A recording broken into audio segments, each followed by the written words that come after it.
Natanz क्यों important है समझिए, जिसका जिक्र हम बार बार कर रहे हैं कि अमेरिका का प्रोबेबली यही मिशन था। ईरान के नतान्ज में दरअसल 440 किलो यूरेनियम है और एनरिच्ड यूरेनियम है 60% तक संवर्धित है। 9 से 10 परमाणु बम बनाना संभव, ये दावा खुद स्टीव विटकॉफ कर चुके हैं। जंग के शुरुआती दिनों में विटकॉफ ने दावा किया था कि ईरानी प्रतिनिधि की तरफ से उनसे बताया गया कि हम बम बनाने के बेहद करीब हैं, ये दावा किया गया था। नतान्ज अहम क्यों समझिए, तो ईरान का इस सबसे बड़ा यूरेनियम एनरिचमेंट प्लांट है, जहां प्लांट का मुख्य हिस्सा जमीन से काफी नीचे है और उसके बीच में है स्टील की परत, उसके बीच में है कंक्रीट की परत। यूरेनियम प्रोसेसिंग के लिए हजारों सेंट्रीफ्यूज यहां पर लगे हैं।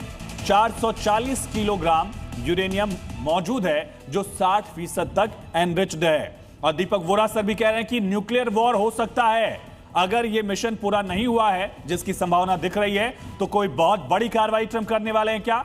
दूसरा पहलू यह है कि 60% यूरेनियम जो एनरिच्ड है उसको 90% तक पहुंचने में महज कुछ हफ्ते लगते हैं, और 90% जैसे पहुंचा वैसे कोई भी देश से न्यूक्लियर वेपन बना सकता है, परमाणु बम बना सकता है, और 440 किलो यूरेनियम से 10 परमाणु बम बन सकते हैं।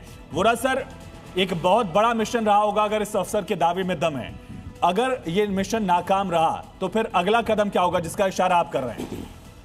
बेटा, इसमें पहली चीज तो ये है कि मुझे मालूम नहीं है कि 462 किलो है या 460 किलो है या 480 किलो है, जो 6 महीने से किसी को मालूम था, मुझे कुछ मालूम नहीं है। मैं सिर्फ डिपेंड करता हूँ जो मेरे मित्र हैं, जो मुझे मेरे अपने ग्रुप में जो जानकारी देते हैं। आई डोंट नो, मैंने जाके देखा नहीं है ना, मैं तराजू लेके वहां तोला नहीं है कितने किलो है उनके पास। ये फिगर आ रही है तो हम इसको स्वीकार करते हैं। मेरा अपना मानना है सर कि ये जो एक पायलट को तो ये पहले बचा के ले आए थे, ये मिशन गया था दूसरे पायलट को बचाने के लिए। ये झूठ बोल रहा है ये CIA वाला कि ये नतान्ज पे ग्राउंड है। 500 के लगभग अमेरिकन ट्रूप्स वहां boots on the ground. Again मैं उसी पे विश्वास करता हूं जो मेरे ग्रुप में मुझे लोगों ने बताया। 500 और बासिज के साथ उनकी मुठभेड़ हुई है, जो इस्लामिक रेवोल्यूशनरी गार्ड कोर का दामाद है। बासिज एक ग्रुप है, तो उसमें भी उन्होंने 200-300 बासिज वालों को उड़ा दिया है।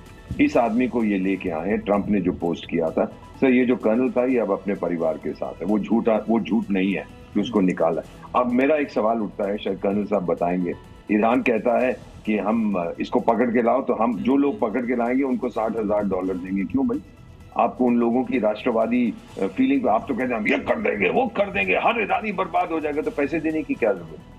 It raises some doubts in my mind. अब यहां तक कि लोग कह रहे हैं कि ईरान के अपने लोग उस आदमी को पनाह दे रहे थे और गुमराह कर रहे थे बाकी लोगों को। तो ये कहना इस समय बड़ा मुश्किल है। लेकिन मुझे लगभग कर्नल साहब की बात सुन के ये मुझे लग रहा है कि अगर ये B-2B बॉम्बर जो वहां दोबारा आ रहे हैं, अगर नतान्ज पे उन्होंने हमला किया, मदर ऑफ ऑल बॉम्ब्स, वो जो है, जो सर आदमी की रूह कांप जाती है जब उसकी आवाज आती है। वो फटता नहीं है सर, वो रंबल आता है, वो क्या कहते हैं, अर्थक्वेक होता है। और जब वो उसके अंदर, टनल के अंदर, एक बार इन्होंने इस्तेमाल किया था नॉर्थ ईस्टर्न अफगानिस्तान में तालिबान के जंग के बाद, इन्होंने IS को मारा था। सर मैंने वीडियोस देखे हैं, मैं कहना नहीं चाहता पर बता देता हूं। मैंने देखा अंतड़ियां बाहर आ जाती हैं सर, आंखें बाहर आ जाती हैं, जिस्म कांपने लगता है, इससे बॉडी उसको संभाल नहीं पाती है। अगर इन्होंने उसका प्रयोग किया तो सर फिर देन, जैसे ट्रंप ने कहा है कि all hell will break loose, मैं जहन्नम बना दूंगा। और फिर ये जहाज क्यों जा रहा है उसका, अगर गया है उधर, जिसको ये बहुत बड़ा सवाल जिसका जिक्र आपने किया कि सर क्या मदर ऑफ ऑल बॉम्ब्स का इस्तेमाल अमेरिका एक बार फिर से पहली बार इस युद्ध में करने वाला है, जिसका बहुत बड़ा नुकसान ईरान में दिखेगा, जिसका जिक्र डोनाल्ड ट्रंप कर रहे थे। लेकिन ट्रंप का ऑपरेशन नतान्ज क्या था ये समझिए।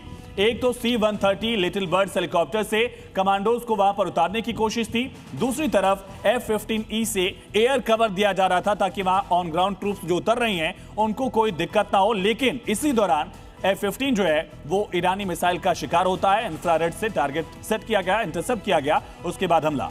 2 ब्लैक हॉक हेलीकॉप्टर और एक A-10 बैकअप के लिए वहां गए। ईरानी एयर डिफेंस सिस्टम ने इन पर भी अटैक कर दिया।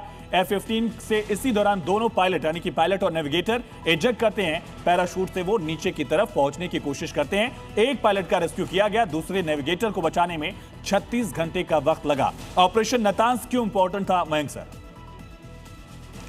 देखिए, जिस बात का जिक्र कर रहे हैं कि अगर चलिए फर्ज करके मानते हैं कि इनके पास में मात्र 60% परिष्कृत यूरेनियम वहां रखा हुआ है, और जैसा आप रिपोर्ट दे रहे हैं 440 किलो का है, 440 किलो का 60% एनरिच यूरेनियम को अगर आपने वेपन ग्रेड बनाना है 90% में, आप कह रहे हैं हफ्ते, मैं कह रहा हूं कुछ ही दिन में आदमी वहां तक पहुंच सकता है। डिपेंड करता है कि स्टॉक पाइल के सेंट्रीफ्यूजेस में कैसी उनके पास रखा हुआ है।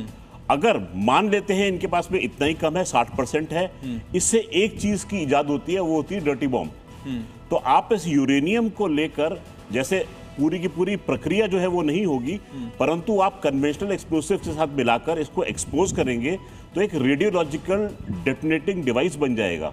यानी आपकी विकिरण जो है इतनी मात्रा में नहीं फैलेगी, परंतु वहां पर उस एरिया को खराब जरूर करेगी। तो ये डर्टी बॉम्ब के निर्माण में भी काम में आ सकता है अगर 60% भी रखा हुआ है वहां पर। तो इसलिए चिंता सबकी व्याप्त है कि इनके पास में खतरा अभी भी मौजूद है और अमेरिका येन केन प्रकारेण प्रयास करेगा कि इसको अपने कब्जे में लिया जाए। अन्यथा ये युद्ध जो है मुझे खत्म होता कहीं दिखाई नहीं दे रहा है।